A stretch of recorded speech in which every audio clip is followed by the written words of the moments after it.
I want to show you guys, I think, one of the most infuriating but greatest examples of the failures of the modern media and the left. And it's this clip that myth-informed Milwaukee guys posted. They said, this is from a couple days ago, Dennis Prager is mocked on Bill Maher when he describes the now mainstream leftist belief that men can menstruate. This is from November 2019.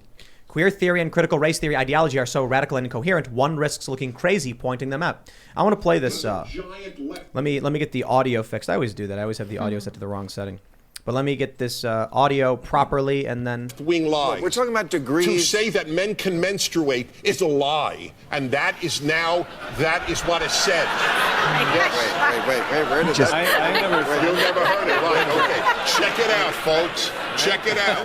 Anyone who says a man cannot menstruate is considered transphobic. I missed this whole story. You did? I did. I agree. Now tell me where are you getting this? Just Google it. Can men menstruate? Who is saying this? You're talking about a very small percent. You're talking about a very small percent of people who are actually powerful mainstream corporate sources like the Daily Beast that said July 12th, 2017, yes, men can have periods and we need to talk about them. I know this is an old story, but it's coming up now with all of the parental rights and education bills. And the fact that this narrative has become so prominent, this article was originally published September 21st, 2016. 3 years after a major corporate publication that was once part, I believe, of Newsweek, published this ridiculous story. Bill Maher, 3 years later, still didn't get the memo. His audience laughs. These people do not listen to politics. They have no idea what's going on in this country. They don't read the news, but they all think they're smarter than you, that they all bust out laughing. It is just like the story, I think it was Kierkegaard. The clown comes on stage and he says, there's a fire backstage, everyone run. And the whole audience bursts up laughing, thinking it's a joke. And so it becomes even more frantic and they laugh even harder. And he said, I think that's how the world will end. Yeah, seeing this, the reason why I want to highlight this is because if back then people like Bill Maher or Jon Stewart, who had been on hiatus, I suppose, had actually paid attention, like people like Dennis Prager were, maybe they wouldn't be dealing with the insanity they're dealing with now, with the Democrats fleeing the Democratic Party 4-1 in Pennsylvania, the generic congressional ballot being almost 4 points up for Republicans, and the rest of us wouldn't have to. Well, I'll just put it this way: they've done it to themselves. You reap what you sow. At this point, where I am is, there are two distinct moral universes, and theirs has nothing to do with me, because this is a perfect example of when they gave up. Bill Maher, here's what I tweeted, has become lazy, and it's sad. Jon Stewart as well. It's crazy to me that they don't do cursory research on topics anymore. Jon Stewart, just absolutely pathetic. Not a single Google search, huh? You can't do that? Yeah, no, this is something that we see very often. I remember back when I first started making cartoons on the internet in 2016, and when I was sort of in a sphere of people who were criticizing the left and the far left, the criticism we often received is that we were just talking about a small niche of leftists who basically only existed on college campuses and were completely out of their minds, but these weren't ideas that it really made much sense to critique because they were never going to enter the mainstream, and we were more or less wasting our time. Now, that's obviously been proven to be completely false. These very niche, bizarre ideas end up becoming mainstream very quickly, and part of the reason for that is because the left always needs to find a new cause. It's not as if they move the social dial and go, all right, we're done, we're satisfied, we've achieved equality, now we're going to we're going to rest and have society exist as it is. They constantly need to push for more and more and more. Yeah, I think that also the poisoning of our food supply and water supply with like microplastics and birth control that it's being keyed into the sewer systems is causing people to go towards this transgender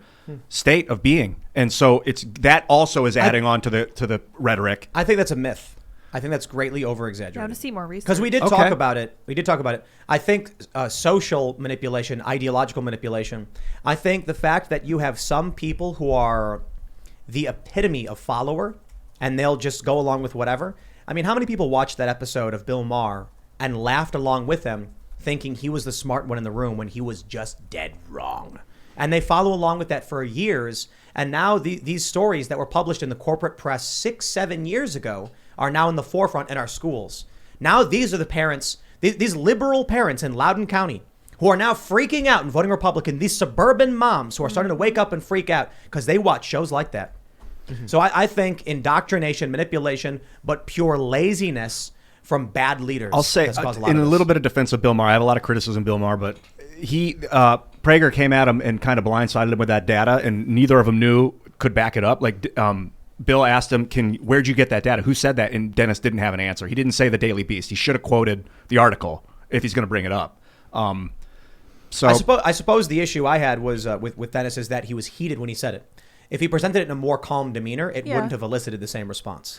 Well, sorry, I don't mean to interrupt you. No, I was just going to say, but I did a tweet on this, and it's very clear that this pattern, right? We see this all the time. It starts with, oh no, this isn't happening. It's not a real thing. And then it goes to, well, maybe it's here and there. It's a few crazies. And then by the end of it, oh, well, it's good actually, right? And this is the most predictable thing you can imagine. 3 years ago, this was a right-wing conspiracy. Now it's something that every major corporation, every major educational institution, and now even the government is saying.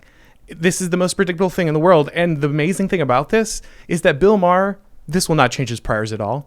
He will not think for a moment I was wrong. He did this interview with, I think it was Ben Shapiro recently. And he said, it's not me. I didn't change. The left changed. Yeah. It never occurs to him for a moment that there is a reason that people keep getting left behind by the left. There is a reason that this keeps occurring. It's a pattern. It's predictable. I've had people ask me to, reach out, or people who are connected, saying like, would you want to get in touch with the people at Bill Maher? And I don't want to say too much about it because it's not going to happen. And I wonder if I should try and extend an olive branch in some capacity to talk to the guy, because he has said some good things about how woke the left has become. But I'd be directly critical of so much. There was the Ben Shapiro-Malcolm Nance conversation. Yeah. And that was fantastic. And Ben is correct. I don't care about your opinions on policy. I care about if you're talking about facts. And when a conservative comes out and says, here's a thing that is true and here's evidence, I say, okay, that's true. Then they say, here's my opinion on the policy. I say, well, that we can discuss. Mm-hmm. What's happening now is a conservative like Ben Shapiro goes on Real Time with Bill Maher and says, here are the facts. And they go, oh, whoa. And it's like, if you haven't done the research, Bill, how are you hosting this show? So Ian, I accept your point, especially about Dennis Prager being unable to say, here's where it's happening. I think the issue for Dennis was it was 3 years beyond the point of this conversation beginning. So the answer was actually every major corporate news website has stated this in some form or another. He pulled an Ian Crossland, Dennis Prager did. He derailed the conversation and then didn't know what he was talking about. Couldn't back it up, and everyone thought he was an idiot. But he was right. But here's what we do. And this is why I'm going to say it right now. Look, I think Bill Maher's show is just it's just archaic. It's obsolete. Yeah. The format for sure. On this show, if someone comes on this show and says it's a lie to say that men can menstruate, we do? Pull it up. We all have laptops. That's right. And the desktop terminal, like let's search in real time. It's remarkable to me that Bill Maher still exists in this vacuum. The show's called Real Time. It's called Real Time. Right. Can't take his phone and Dennis couldn't pull out his phone and be like, there you go. Here. Let's search in real time, Bill. Yeah. Do you guys even read the news? Seriously. And you know what I would have said? When they all started laughing, I'd take my phone up, I'd pull it up, and I'd say, there it is, guys, 2016, the Daily Beast. Want me to get another article? You mean to tell me I'm the only one on this panel who actually reads the news? Then why do any of you think you should have an opinion on news? Yeah, and also, not to Monday morning quarterback Prager here too much, but I would have asked, or I like to think I would have asked, why is that wrong? Why is what I'm saying incorrect? Do you not believe that men can become women? Right. Because this was a mainstream view on the left, and if that's the case, then why isn't it the case that men can menstruate? When Dennis Prager goes on to say that college dorms for males have tampons, Bill Maher says, that's for their girlfriends. What? Talk about, you take a guy like Bill Maher. You know what I think? I think he retired. I think we see a lot of this. I think Bill Maher retired in his mind. Yeah, mentally, yeah. Yeah, like he's like, look, I've been doing this for decades. Yeah. I'm so exhausted. There's other things I want to do. I'm not going to read the news all day. Just give me the copy. I'll read it and we'll talk about whatever. He got politically incorrect was badass. And then he got, after 9/11, it was like some government clampdown. They were like, he's saying too much, shut him down. And they shut his show down. And I think he changed after that. He was like, whoa, I got to self-censor now, or I'm going to not make it in this industry. Well, they put him on HBO, and the idea was that he didn't have to worry about it. And I used to watch this all the time. I used to watch Daily Show all the time. And I will point this out every time. Jon Stewart praised Project Veritas on more than one occasion. Yeah, it's great. Now he's just woke, yelling at Andrew Sullivan. And it's just, all of this stuff is the lowest of lowbrow garbage. The reason I bring it up here is just because Dennis Prager was correct on this. PragerU has been leading the charge. Granted, conservative ideology, I don't care. They're correct when they say the left has made the argument. Now they give their counter argument. You can agree with them or disagree with them, but their premise is correct. And people like Bill Maher, people like Jon Stewart, people like Stephen Colbert have abandoned what they once were supposedly representing, which was reality. Yeah. Like Colbert said, right? Reality has a liberal bias. Now it's fictional cult world has a liberal bias. And the rest of us are confused as to what these people are reading when they read anything, if they read anything. And that's a really important point. One thing you mentioned earlier is the fact that societies and cultures have always had authority structures and they've always had rules that people are expected to follow. But part of what's so bizarre about this is you basically have rules which are wildly unpopular and historically unprecedented that the left is forcing on everyone else. And it is even most people on the left. It's a very small percentage of extremely online individuals who will complain to corporations and make them feel as if they need to censor themselves and change their corporate structuring and way of advertising. Why? What's wrong? Because it's around 10% of the population. Well, it's increasing. It is absolutely increasing. And I think the idea is spread. But chances are when you encounter someone who says a man can become a woman, they don't genuinely believe that. I'm not saying that absolves them from saying it. It's actually an even bigger problem because they are being dishonest. But most people recognize this stuff as ridiculous. The question is, how do we make them feel comfortable saying that? When I was talking to a friend of mine on Facebook, and I've told the story before, and she all of a sudden started adopting the gender ideology stance. She told me, you know, the whole, she was like, trans women are women, trans men are men. And I said, okay, I don't care if that's your premise. My question to you then is, I asked her, you would be physically attracted to someone who's biologically female, like a person with a vagina, but who is like, you know, got a beard. And she was like, I could learn how to do that. And I was like, that sounds like conversion therapy to me. And she just blocked me. Yeah. Because like, it's because there is, I feel like a lot of these people are not strong moral leaders. Not everybody is. I feel like many of these people just want to be followers because it's simpler. And the logic of their brains is conflicted with the survival aspect of their brain. To fit in with society, I must just say this. Yeah, adaptation. Exactly. Well, and that's extremely insidious because ultimately you either live what you believe or believe what you live, as they say. And if you stay silent about the truth for long enough, you do start to believe the lie. So I'm not saying that we're not at risk of people buying into this. We very clearly are. And my view is the exact opposite. We are in danger. But oftentimes conservatives are trying to convince people on these issues when what we need to be doing is help people understand that the thing that they already actually secretly believe is not something that they should be embarrassed or afraid to say. But here's the thing, and you got to remember this, societies are run by organized minorities every time. So saying that it's not everybody on the left, of course it's not. Yeah. That's not what matters. What matters is who on the left believes it and where they sit in positions of power.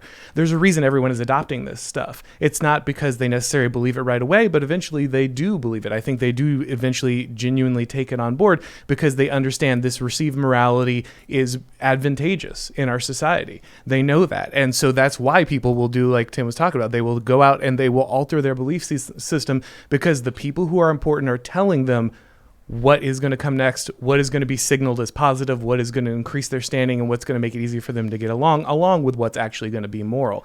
And so saying, oh, just a few people believe it or it's a small minority, if it's the right minority, that's the most dangerous thing possible. I wouldn't disagree with any of that, but what I would reaffirm is my point that what we have to do in order to combat that is have people speak their minds and speak the truth, because it's only going to be powerful if we acquiesce to it. I got this quote here, Darwin. It's not the strongest of the species that survives, nor the most intelligent. Is that how it goes? But it's the one that is most adaptable to change. Terrifying, but true. Well, have you guys ever seen Idiocracy? Yep. Mike Judge, man, talk about brilliant. I love the point made in the beginning. Eventually, evolution wasn't rewarding the strongest or the smartest. It was rewarding those who simply reproduced the most. Yeah. As a species, we have created this sphere of safety where we're untouched from war in the United States for the most part in the past, 200 years or 150 years or so. Civil War obviously was bad. We do have crime, but relative to the rest of the world, we have fat homeless people. I mean, it's a serious problem in this country. And though we do have poverty, we are extremely wealthy, extremely well-fed, extremely safe. And so this has created that environment that Mike Judge was sort of talking about. Evolution simply rewarding those who reproduce the most.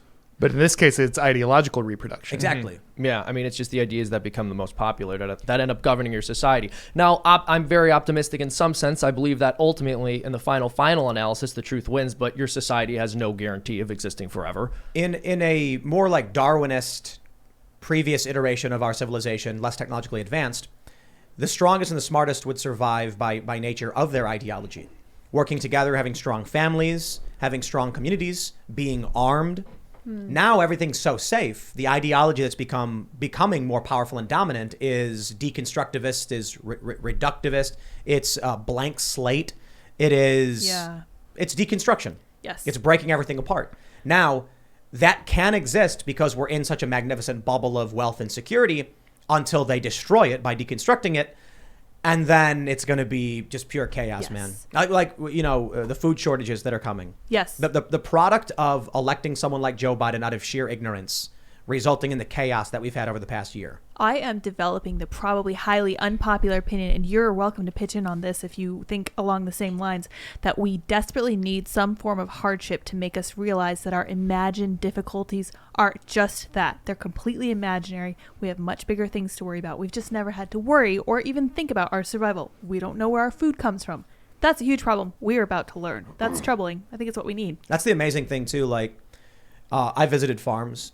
And growing up in the city, it really was a aha moment when I saw actual production. Right. Because, I mean, Illinois got farms, but people don't even connect the dots of the wheat fields get, harvested and then sent to processing, and then it makes its way to a factory and then gets turned into food. The first time I watched how it's made, and they were like, cupcakes, how they're made. And it shows like a guy pouring a massive bag of flour into this giant vat. And I'm just like, wow. And then the machine like cranking out the cupcakes and sealing the bags. How it's made is an amazing show. Because people don't recognize supply chain. You go to the store, boom, cupcakes. In a wrapper, you got no idea how they got there. It grew there. Yep, just blink, there it is. It's interesting if you went to the store and on every piece of food you were going to buy, there was a little video under it that was showing you the entire manufacturing process of the piece. Sorry to interrupt you, though. Oh, no problem. No, so Machiavelli talked about rule of foxes and rule of lions, right? And your foxes are your very clever, quick-witted. They're going to be kind of your liberals. They're going to be the people who are good at combining and coming up with new ideas. And then your lions are going to be kind of your more conservative, patriotic, martial type people. And he said at the beginning, your civilizations are always run by lions because they have to secure safety. You have to make sure you're getting food supply, those kind of things. But over time, as your society gets more complex, you start to see the rise of the foxes because they're able to address these new things, these new problems that are coming up. They're able to make these new combinations and synthesize things. But as your society gets more decadent, as you get further away from the problems that the lions solve, you forget why you had lions in the first place. And your foxes become the dominant ruling class. And we are so far around the bend, we are all foxes, right? Everyone in charge right now is a college grad. They've never been in the military. They've never farmed. They don't know anything about this stuff. Food shows up at their table. Truck drivers bring it to them. They never give it a second thought. Of course, the world's safe. We're America. We can conquer anything. And so they don't think about what happens when you can no longer just work your way out of this by being clever. What happens when the rubber meets the road? And you know what lions do? Lions sleep. They sleep most of the day. Mm-hmm. Lionesses, I guess, go out and actually do work, but the male lions just sleep. And it kind of feels like that's what it is. The foxes have started conniving, started scheming and taking things while the lion looks around and he's like, hey, Simba, all that the sun touches is ours. Yeah. I'm going to bed. Yep. And then the foxes run in and just start controlling everything, and the lions don't pay attention. They sleep to conserve their energy for the hunt or something? No, they just sleep. It's The nocturnal. lionesses do the hunting. Yeah. Yeah, the dudes basically get up, eat, bang, and go to sleep. So Kamala Harris, she's the lioness in this equation? I don't know. She's probably the hyena. I think was this gonna is a good say metaphor. hyena. Dude. You hear that If laugh? we're going, Laugh. if we're doing Lion King, she's definitely a hyena. Yeah. Is it too far gone?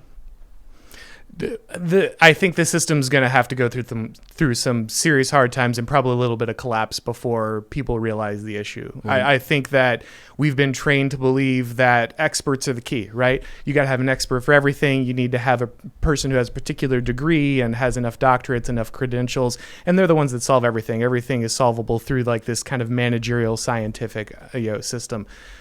but it's not. And at the end of the day, there are certain things that have to be done physically in the real world. It's not just always ideas that solve these problems. And I think until people taste some of the difficulty that comes from a society that's entirely based on kind of fox governors, they're never going to realize the problem. Thanks for checking out this segment from the Timcast IRL podcast. But if you want to check out the full show live, tune in Monday through Friday at 8 p.m. And if you want more special access content, head over to timcast.com and become a member. Your membership helps sustain this company, keep our journalists employed, makes this show happen, and you will get access to exclusive members-only segments of the Timcast IRL podcast, and there's a massive library to check out. So again, go to timcast.com or tune in Monday through Friday at 8 p.m., and we'll see you all there.